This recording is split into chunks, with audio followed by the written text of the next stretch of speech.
दिल्ली द्वारका में एक लड़का है साहिल नाम का, जिसका एक्सीडेंट हो गया होगा भाई। 2 घंटे तक पड़ा रहा वो।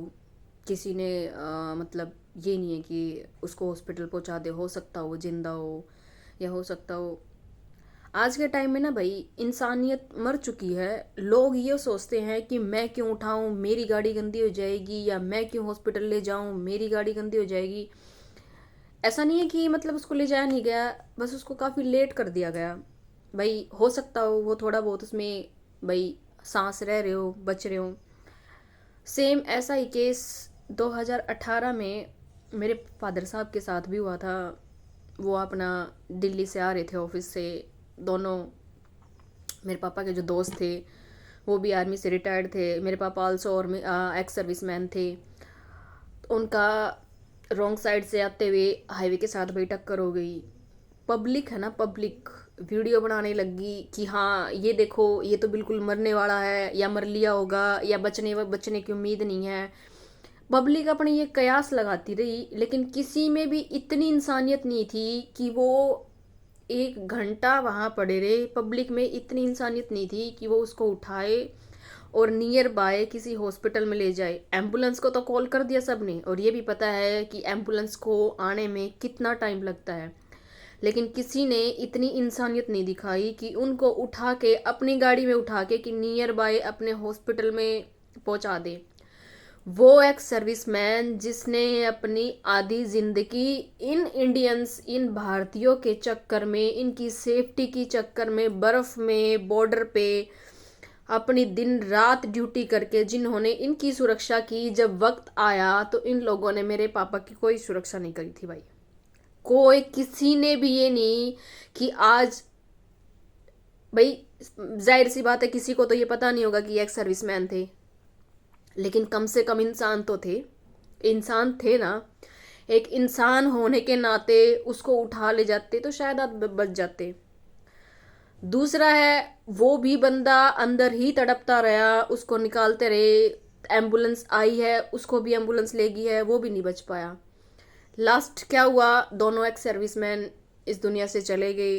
उनकी फैमिली का सहारा हट गया, उनकी फैमिली ख़त्म हो गई। उनकी फैमिली, ये लगा लो कि आज धीरे धीरे धीरे धीरे उनकी पूरी नींव हिल गई। मेन बात ये है कि लोग, हर कोई ये सोचता है एक बंदा वीडियोग्राफी सब कर लेंगे। 1 सेकंड नहीं लगाते वीडियोग्राफी करने में, फोन निकाल और वीडियोग्राफी करने में। एक बंदा ये नहीं सोचता कि हो सकता हो कि मेरी एक कोशिश से इसकी जान बच जाए। हो सकता हो ये किसी परिवार का इकलौता सहारा हो, जैसे साहिल आज अपनी सिंगल पेरेंट मदर का इकलौता सहारा था भाई। वो किसके सहारे जिएगी, किसके सहारे। अब लोग सांत्वना दिखा रहे हैं उसको, टाइम टू टाइम उठा के। मैंने सुना एक कैब ड्राइवर भी था जिसको लोग लेके चले गए थे, लेकिन साहिल को भाई ये सोच के कि ये तो डेड हो गया, मर गया। मेरे फादर को अभी ये सोच के कि ये तो डेड है, मर गया भाई, अब इसका कुछ नहीं हो सकता। पोस्टमार्टम में रिपोर्ट में आया कि काफ़ी टाइम बाद मरे थे। एज ए उनके अंदर ब्लीडिंग हुई थी, अंदर की तरफ ब्लीडिंग चल रही थी, इस वजह से। नियर बाय हॉस्पिटल था, नियर बाय पुलिस स्टेशन था, ना कोई पुलिस टाइम पे आई, ना किसी ने होटल हॉस्पिटल पहुंचाया भाई। सिर्फ लोगों ने वीडियो बनाई है और कुछ नहीं किया। आज लोगों में इंसानियत नाम की चीज़ नहीं बची। अगर बची है तो मेरी गाड़ी गंदी क्यों, मेरी चीज़ गंदी मैं क्यों करूं, वो क्यों नहीं ले जा रहा। सिर्फ लोगों में अपने लिए प्रेम बचा है, दूसरों के लिए बिल्कुल भी नहीं बचा। इंसानियत बिल्कुल भी नहीं बची। मैं सिर्फ इतनी रिक्वेस्ट करना चाहूँगी, अगर थोड़ी सी भी इंसानियत है ना भाई। तुमने अपनी गाड़ी की इतनी ये चिंता है कि हमारी गाड़ी गंदी हो जाएगी या ऐसा कुछ हो जाएगा, या हम क्यों ले जाएंगे, या हमने तो हमारा काम था एम्बुलेंस को फ़ोन कर दिया, एम्बुलेंस आ रही है। एम्बुलेंस वाला का भी पता होता है भाई, वो उसमें जाम में फंस जा, भीड़ में फंस जा, एम्बुलेंस कोई अपना मान के क्यों चलेगा भाई। कुछ किया थोड़ी था मेरे फादर ने। अगर वो फौज में बॉर्डर में पड़ा था तो अपनी फैमिली के लिए पड़ा था ना, तुम्हारे लिए थोड़ी पड़ा था। तुम्हारे लिए क्या किया उसने, तुम्हारे लिए थोड़ी कुछ किया था।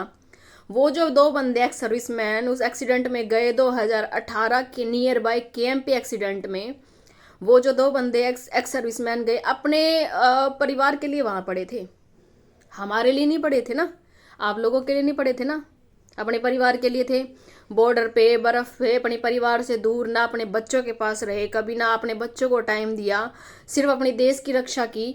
और जब वक्त आया उनकी रक्षा का तो उसी देशवासियों ने उनकी रक्षा का कोई जिम्मा नहीं लिया, कोई जिम्मेदारी नहीं उठाई। ये सिला था उसकी वफादारी का। वो एक सर्विसमैन थे। अब साहिल ले लो, उस बच्चे को किसने उठाया? साहिल जैसे बहुत सारे एक्सीडेंट होते हैं, बहुत सारे दिन भर एक्सीडेंट होते हैं, पब्लिक सिर्फ मूक दर्शक बन के तमाशा देखती है। ये नहीं सोचती आज किसी दूसरे का बच्चा है या किसी दूसरे घर का इंसान है, कल को आपका भी बच्चा हो सकता है। क्यों आप अपनी जिम्मेदार नागरिक बन के नहीं निभाते हो? क्यों एक इंसान की तरह बन के इंसानियत नहीं निभाते हो? बस मूक दर्शक बन के देखने के लिए फिल्म चल रही है, देखो भाई बढ़िया फिल्म चल रही है, एक्सीडेंट हो रहा है, खून निकल रहा है, बचेगा नहीं बचेगा पता नहीं, बस वीडियोग्राफी करो भाई। वो वीडियोग्राफी बाद में कर लो, तुम्हारी वजह से किसी की इंसान जान बच जाए, सबसे बड़ा कर्म धर्म यही है भाई, सबसे बड़ा कर्म धर्म यही है। कुछ नहीं रखा, क्या कल तुम अपने बच्चों को बाइक स्कूटी या गाड़ी कुछ नहीं दोगे? क्या उनका कभी एक्सीडेंट वगैरह कुछ नहीं होगा? बच्चे हैं, गलती कर देते हैं, गाड़ी जरा सी बढ़ जाएगी, फिर तुम कैसे उम्मीद कर सकते हो कि हमारा बच्चे से कल को कुछ हमारे बच्चे के साथ कुछ हुआ तो पब्लिक खड़ी रहे? क्या तुम खड़े रहते हो? जब तुम खड़े नहीं रहते तो तुम कैसे उम्मीद करोगे कि हमारे घर वाले, हमारे बच्चे या हमारे इंसान के साथ भी कोई खड़ा रहे? नहीं खड़े रहते भाई, कोई खड़ा नहीं रहता। अगर 10 बंदे खड़े हैं, 10 में से कोई सिंगल होगा। पीछे से एक केस हुआ था जिसमें एक शायद नोएडा से कोई बंदा था जो गुड़गांव से ड्यूटी करके आया था, उसकी कार दलदल में फंस गई थी और वो टॉर्च जला के कम से कम 2-3 घंटा ऐसा कुछ गाड़ी के ऊपर रहा। पुलिस प्रशासन सब था वहां पे, किसी ने उस दलदल में जाने की कोई हिम्मत नहीं करी। एक डिलीवरी बॉय घुसा था वहां पे, इतनी पब्लिक, इतनी पुलिस प्रशासन, और उस बंदे को कह रही थोड़ा सा आगे आप सरक लो, थोड़ा सा आप आगे आ जाओ, जो बंदा दलदल में फंसा हुआ है। इंसानियत किसी में नहीं, इंसानियत उस डिलीवरी बॉय में थी। मेरी नज़र में भी वो डिलीवरी बॉय एक सच्चा नागरिक है। मेरी नज़र में वो इंसानियत है जो अपने सामने इंसानों को तड़पता हुआ देख रहे हैं और उनको हॉस्पिटल ले जाने की बजाय उनकी वीडियोग्राफी बना रहे हैं कि ये देखो ये मरने वाला है या ये तो मर चुका है। हमारा तो मान लो सब कुछ उजड़ गया, हो सकता है उनमें से कोई सिंगल बंदा टाइम पे हॉस्पिटल पहुंचा देता, आज मेरे फादर जिंदा होते, आज घर की सिचुएशन या घर की नींव इतनी नहीं हिली होती। पर नहीं, मतलब नहीं ना। कोई बात नहीं, देश सेवा करिए तो अपने लिए पैसे लिए हैं, देश सेवा करी तो पैसे लिए हैं ना। ये पैसे वो यहाँ रह के नौकरी करके भी कमा सकते थे, बट उनमें देशभक्ति की भावना थी। ना सिर्फ देशभक्ति की, इनफैक्ट रिटायर होने के बाद भी उन्होंने हमारे गांव के लोगों के लिए बहुत कुछ किया है। और जब उनकी डेथ के बाद उन्हीं गांव के लोगों ने हमें ऐसे दूध में मक्खी की तरह निकाल के फेंक दिया। कोई नहीं पूछता भाई, कोई नहीं पूछता। इंसानियत सीख लो, इंसान बन जाओ। कुछ नहीं है ये इंसानियत, धर्म कर्म ये साथ जाएगा, पैसा दौलत कुछ नहीं जाएगा। ना तुम्हारी गाड़ी जाएगी जो गंदी हो गई, ना तुम्हारे साथ जाएगी वो, ना तुम्हारे पैसे तुम्हारे साथ जाएंगे। अगर जाएंगे ना तो यही इंसान के कर्म धर्म जाएंगे भाई। उस माँ का दर्द समझो भाई, उस माँ के लिए अब तो आवाज उठा दो जिसके बच्चे को किसी अमीरजादे ने रकती बिल्कुल रगड़ का दर्द दिया और उस अमीरजादे का कुछ नहीं बिगड़ रहा, उसको बेल मिल गई कि भाई नाबालिग है, नाबालिग है। ऐसे नाबालिग बन बन के एक्सीडेंट करते रहेंगे, दूसरों के घरों को उजाड़ते रहेंगे, कुछ नहीं बिगड़ना है ना मीरजादों का, कुछ नहीं बिगड़ना। माफी मांगने से क्या होगा? उसको ऐसी सजा दो ना कि आगे आने वाले टाइम में कोई भी बंदा इतनी स्पीड से, वीडियोग्राफी चक्कर क्या है, यही वीडियोग्राफी, इसी वीडियोग्राफी के बढ़ाने के चक्कर में उस बेचारे साहिल ने जान गंवाई है। इसी वीडियोग्राफी के चक्कर में इतना भी जुनून नहीं होना चाहिए वीडियोग्राफी का कि किसी की जान ही ले लो। इस वीडियोग्राफी के चक्कर में अच्छे अच्छे के घर बर्बाद हो चुके भाई। वीडियोग्राफी बनाओ एक लिमिट तक, एक हद तक। ये नहीं है कि आपकी वीडियोग्राफी किसी की जान ले ले। और आज उसका कुछ बिगड़ भी नहीं रहा है। आज उस माँ के लिए, वो माँ दर दर रो रही है जिसने इतना दुख सुख पाके अपने बच्चे को इतना काबिल बनाया। बहुत काबिल बच्चा था भाई साहिल, हमारा भाई बहुत काबिल था।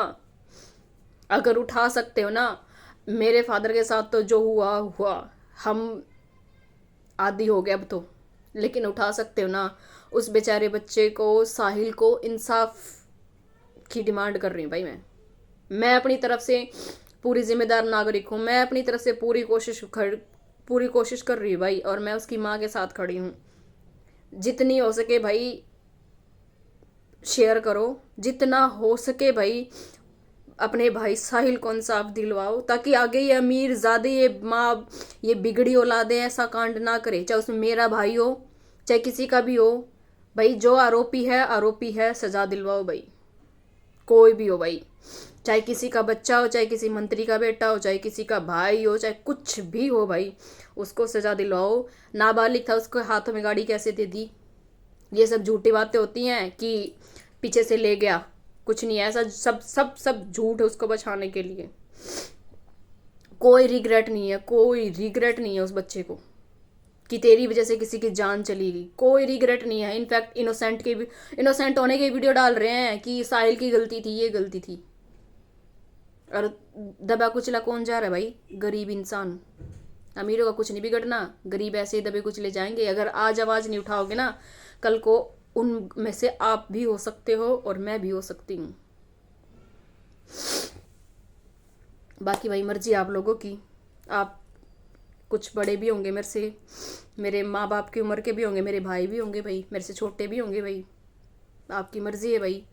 अच्छा लगे तो भाई वीडियो को शेयर करना, उस बच्चे के लिए आवाज़ उठाना, अपने भाई के लिए, अपना एक भाई समझ के उसके लिए आवाज़ उठाना। ये सोचना कि भाई हमारा भाई, हमारा बेटा गया है। औलाद पैदा करनी भाई, पैदा करनी पालनी इतनी आसान नहीं होती जितना एक झटके में वो चला गया, नहीं होती। बहुत मुश्किल से सींचा था उसने उस पेड़ को, वो सही बोल रही है, बहुत मुश्किल से सींचा था। जिस पेड़ से वो उम्मीद लगा के बैठी थी, उसको नहीं पता था वो पेड़ कट जाएगा एक दिन, और इस तरीके से कटेगा। पूरी ज़िंदगी वो औरत सब्र नहीं कर पाएगी भाई, जैसे हम नहीं कर पाए।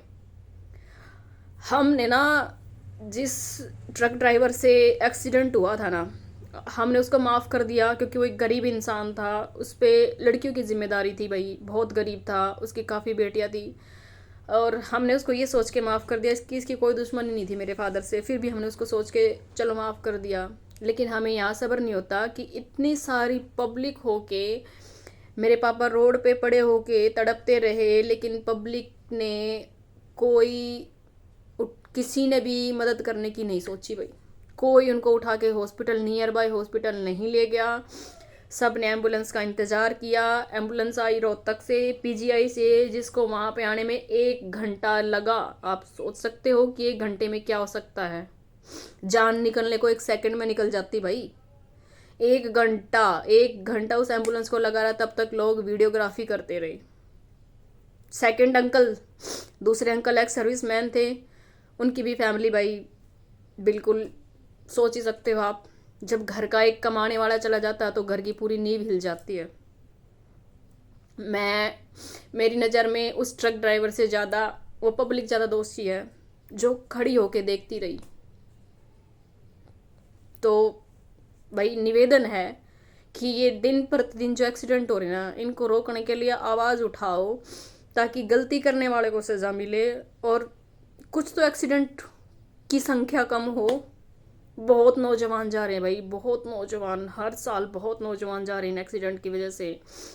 बहुत केस ऐसे हैं जो दूसरे की लापरवाही से, एक की लापरवाही से किसी दूसरे के घर पे इफेक्ट पड़ रहा है।